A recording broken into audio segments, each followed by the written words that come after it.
Brahmanda Purana, Part 4, Lalita Mahatmya, Chapter 14, Manifestation of Kamesvara. The footnote says the Agamas regard Paramashiva and his Shakti potency called Lalita here as superior to the trinity of the lower grade, viz. Brahma, Vishnu, and Shiva. From philosophical standpoint, there is no difference between power and master of the power Shakti and Shaktiman. When the supreme power Parashakti Lalita is born, her consort the Shaktiman Paramashiva must manifest. Here he has done so and is designated as Kameshvara due to his most beautiful form. Hayagriva said, at the same time Brahma, the grandfather of worlds, desirous of seeing the goddess of Devas, came there along with great sages. The footnote says 1 to 8 tell us that Lalita is a supreme deity. All lesser gods, divinities, siddhis, etc., come to pay obeisance to her. Then there arrived Vishnu seated on the son of Vinata, that is Garuda. Shiva too, seated on his bull, came there to see the universal goddess. Narada and other celestial sages came in a group to the supreme goddess. Then came the groups of celestial damsels to see that great deity. Vishwavasu and other Gandharvas as well as Yakshas came there. Then, on being commanded by Brahma, Vishwakarma, the Lord, built a divine city there on a par with Amaravati, the city of the immortal ones. Then the goddess Durga, the presiding deity of all mantras, and Shyama, the presiding deity of all lores, approached Ambika.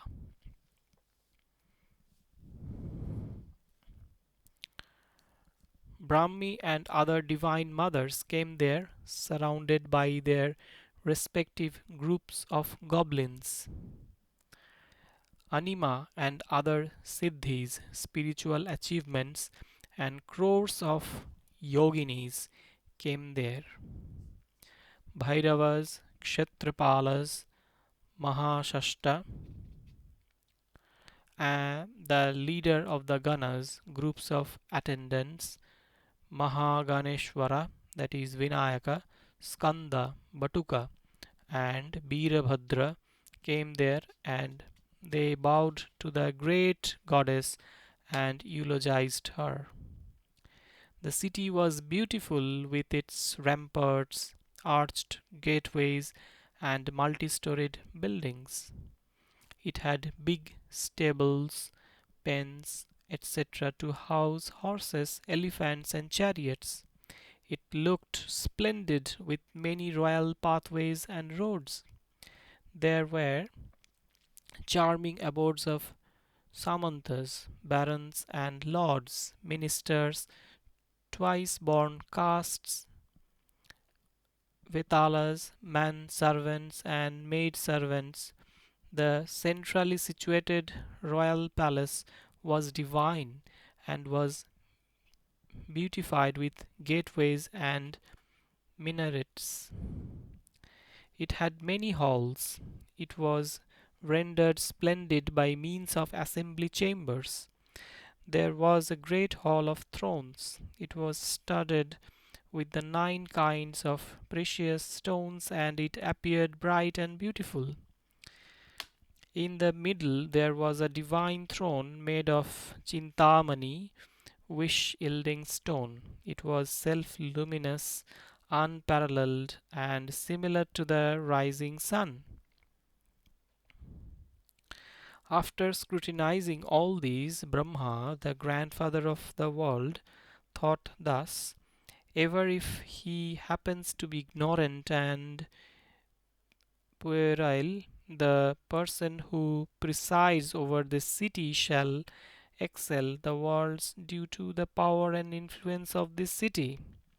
A woman alone doesn't deserve to rule over a kingdom. A man, too, without a woman does not so deserve it.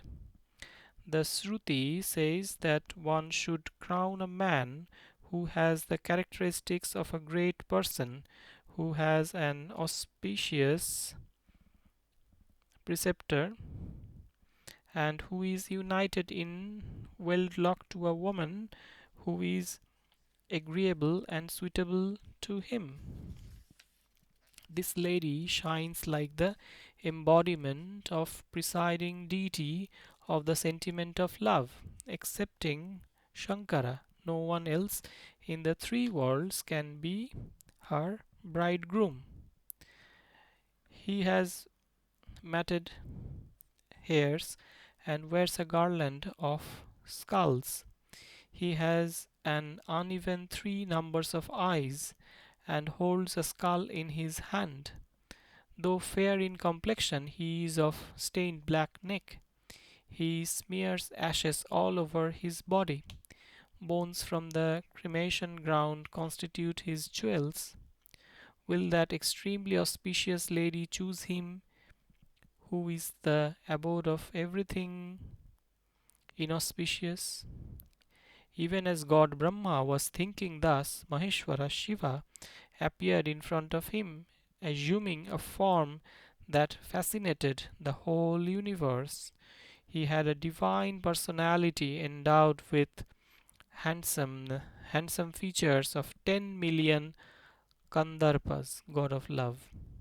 That is, he was 10 million times more beautiful than Kandarpa, dressed in divine robes and wore divine garlands and was besmeared with heavenly scents and unguents.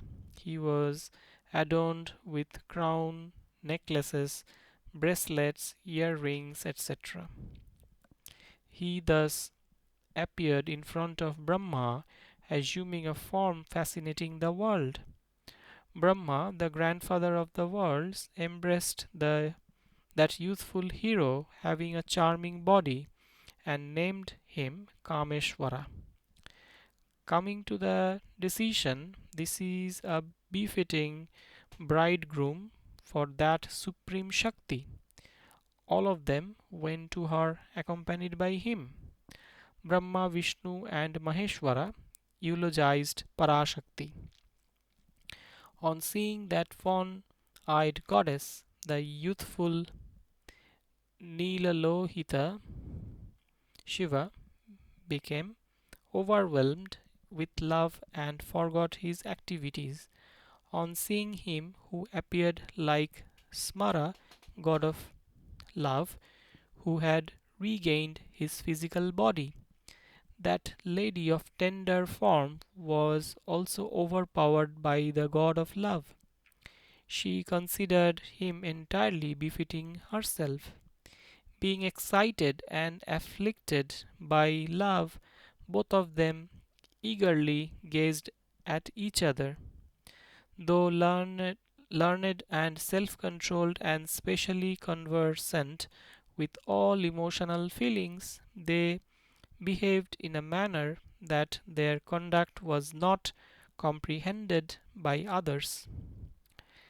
They were agitated and unhappy in their minds for a short while. Then Brahma spoke to the greatest goddess, the sole heroine, ruler of the world.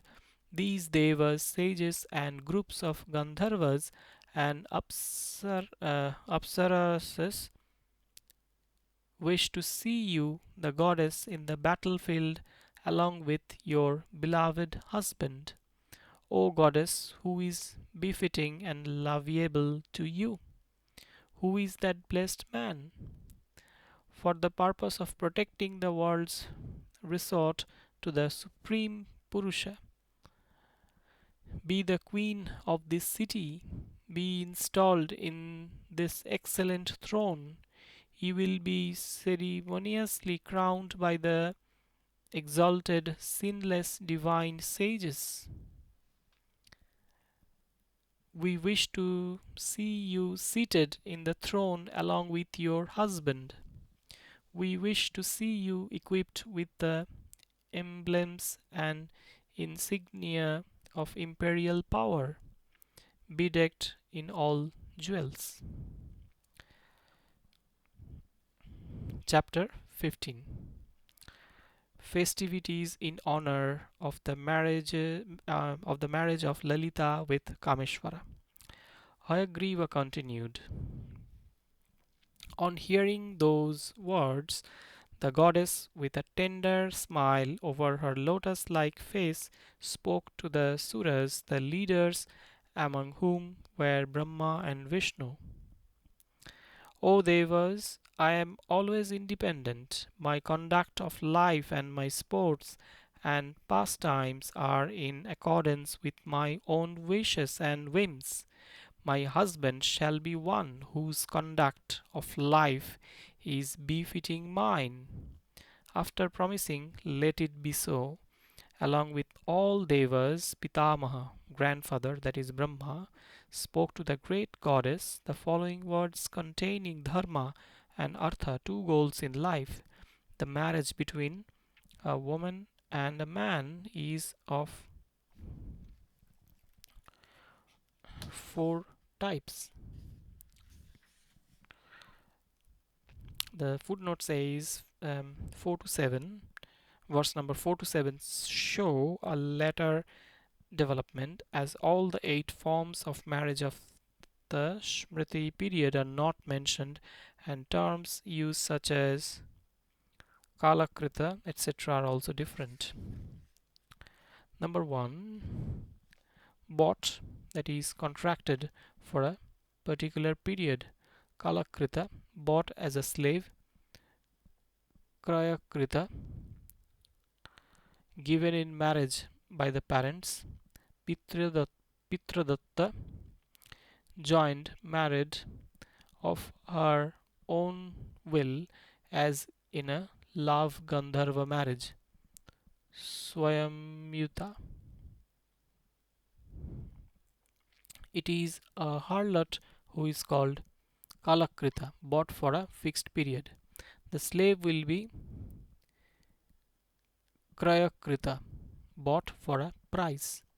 The Yukta, she who is joined, shall be one who is married according to the Gandharva rite.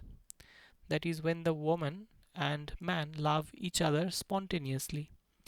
It is the Bharya, wedded wife, who is given in marriage by the father.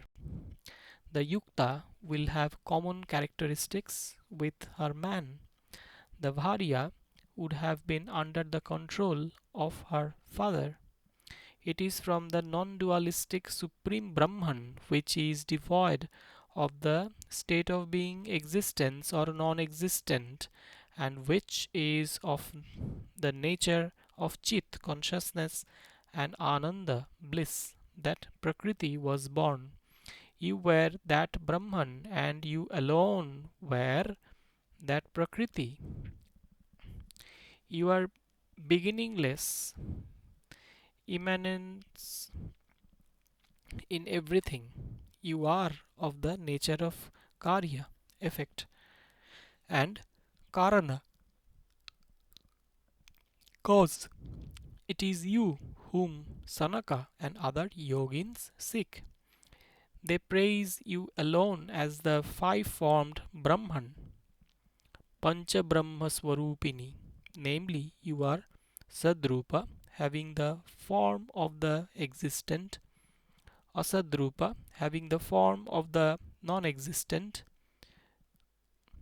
Karma Rupa, having the form of Karman, Vyaktodhyayatmika, of the nature of manifest outcome, and Avyaktodayatmika, of the nature of unmanifest outcome.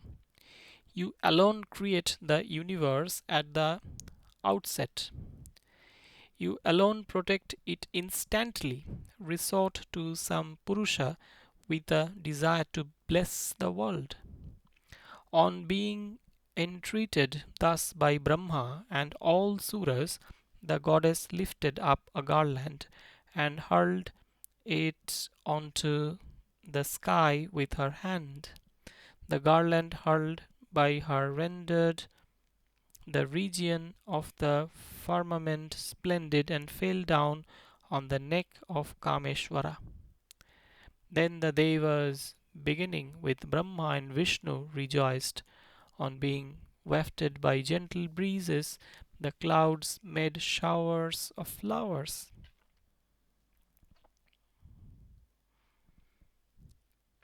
Then Brahma said to Lord Then Brahma said to Lord Janardana, O Hari, the marriage of these two blessed ones should be performed in accordance with the religious injunctions. The auspicious hour obtained by the Devas is conducive to the welfare of the entire universe. The great goddess is similar in form to you. Further, you are her brother. It behoves you to give this auspicious lady to Kamashiva. On hearing his words, Trivikrama, Vishnu, the lord of Devas, affectionately gave her in marriage to Shankara in accordance with the injunction. The footnote says the reading is accepted in translation here. This is beautifully represented in one of the panels in Meenakshi temple, Madurai. There, the god is called Sundareshwara Shiva.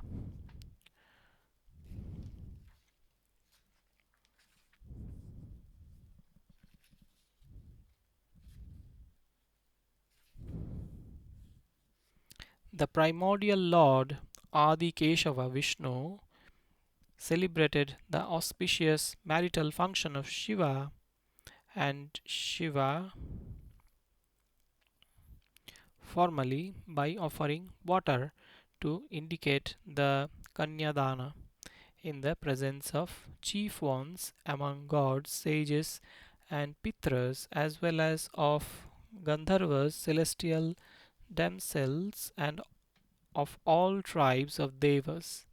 Brahma and Suras offered them presents. Brahma gave them a sugarcane bow of imperishable nature and adamantine strength. Hari gave them the immutable and unfading flowery weapon, arrows. Varuna, the lord of aquatic beings, gave them Nagapasha, the serpentine noose. Vishwakarma, the lord of subjects, gave them God. Agni, the fire god, gave a crown. The moon and the sun gave them two large earrings. The Ratnakara, ocean god, himself gave an ornament fully studded with the 9 precious stones. The ruler of Suras gave them an everlasting honey vessel. Then Kubera gave a necklace full of Chintamani's philosopher's stones. The consort of Lakshmi, Vishnu, gave them an umbrella that was an insignia of imperial power. The rivers Ganga and Yamuna gave them two chowries shining brilliantly like the moon. The 8 Vasus, Rudras, Adityas, Ashwini Devas, guardians of the quarters, Maruts, Sadhyas, Gandharvas, and the lord of Pramathas were delighted, and they presented them their respective weapons. They gave them chariots, horses, and elephants of great velocity and strength, camels free from sickness, and horses devoid of hunger and thirst. They gave them such animals of adamantine shape and strength, along with weapons and other requisites. Then they made elaborate arrangements for the auspicious imperial coronation of Shiva and Shiva. The footnote says 26 to 54 describe the coronation of Lalita and Kamesvara. Brahma then made an aerial chariot named Kusumakara. It had never fading flower garlands. It was impregnable to weapons. It could go as it pleased in heaven, in firmament, or over the land. It was richly furnished. Its fragrance was pleasing to the mind and very auspicious. Merely by inhaling it, delusion, sickness, hunger, and agony would perish instantaneously. He seated that divine couple in that aerial chariot, which was rendered charming by means of chowries, fans, umbrellas, and flagstaffs. The goddess went out of the royal palace, being served eagerly by the groups of suras with the sounds of musical instruments of different kinds, such as lute, flute, drum, etc. By means of her own brilliance, the goddess, desirous of sports, brightened the streets along which she passed. Thousands of celestial damsels and other young ladies stood on the tops of every mansion with the lajas, fried grains, and akshatas, akshatas, unbroken rice grains, in their hands, and showered the goddess with them. She slowly went round the different streets, delighted with vocal songs and notes of lutes, flutes, etc., for the sake of auspicious purposes.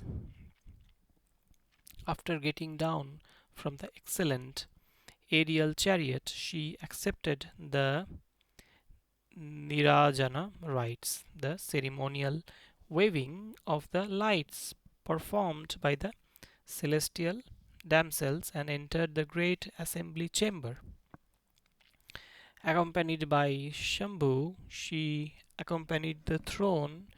Omniscient that she was, she understood what the noble people assembled there desired mentally. With the cast of her benign glance, she fulfilled all those desires. On observing this activity of the goddess, Brahma, the grandfather of the worlds, gave her the epithets of Kamakshi and Kameshwari. At her bidding, a miraculous cloud showered on that city excessively valuable articles and divine ornaments. In every house of the city of the goddess Chintamani, philosopher's stone, Kalpa, desire yielding tree, Kamala, goddess Lakshmi, and Kamdhenus, wish yielding cows, stood for the purpose of the victory of the goddess. All the citizens were equipped with all desirable objects. They were delighted forever. Leaving off all other activities and qualities, they attended upon the goddess, to whom their service appealed much. Brahma, Hari, Mahadeva, Vasava, Indra, all other lords of the cardinal points, all the groups of devas, Narada and other celestial sages, Sanaka and other yogins, Manu and other great sages, Vashishta and other ascetics, Gandharvas, apsaras, yakshas, and all other communities of demigods, as well as all those people who used to live in heaven, earth, and firmament without suffering obstacles and difficulties. All of them began to live in that city without any hindrance or suffering. The goddess who loved all of them did not go away anywhere else from the people. With great love, she delighted them always. In the great earthly world of the scholarly king, the queen was liked by all. She milked, that is, bestowed everything desired by the residents of the entire face of the earth. Thus, Kamasankarna, Kamasankara, accompanied by Ambika, ruled as the sole emperor of the three worlds for 10,000 years, which passed by like a moment.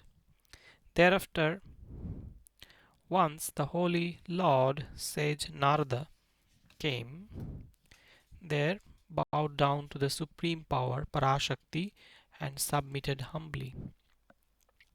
O great goddess, you are the supreme Brahman. You are the highest majestic luster. You constitute the concepts like Sadbhava, existence, Asadbhava, non existence, alternative ideas, and comprehensions. It is for the prosperity of the universe that you have manifested yourself. All your activity, O Kalyani, auspicious deity, is for the protection of the good, for the destruction of the wicked, and for of the prosperity of good people. This demon, Bhanda, O goddess, harasses the three worlds. He can be subdued by you alone. It is impossible for all other gods. The gods have stayed here for a long time engaged in serving you. At your behest, they will go to their respective cities. Whatever had been inauspicious and void hitherto, may that be full of affluence and richness. On being requested and reminded thus by Narada, the goddess dispatched the immortal ones to their respective abodes and regions.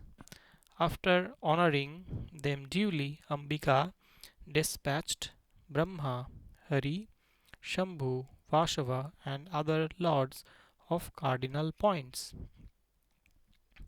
Although they were allowed to go, the Suras thought that it was an offense to abandon completely. They continued to serve Shiva and Shiva, the primordial parents. They served them by means of their parts and partial incarnations. This narrative is conducive to longevity. It is the cause of all auspicious things, the narrative of manifestation of Mahadevi and her coronation. The scholar who gets up early in the morning and recites this with faith and devotion shall become increasingly rich and one endowed with the power of speech flowing like nectar. Nothing inauspicious can befall that intelligent one. He will attain immense glory as well as equality and even superiority over others. His prosperity and magnificence shall be unshakable. At every step he will have welfare. He will never have anything to fear. He shall be brilliant and vigorous. He will be free from sufferings of three kinds. He will be filled with purusharthas, the objectives of human beings. He who mediate, uh, he who meditates on the goddess seated on the throne every day during the three sandhyas, dawn, dusk, and noon, shall become the most excellent one among japakas who perform japa or repetition of holy names, etc. Within 6 months, he will attain great fortune.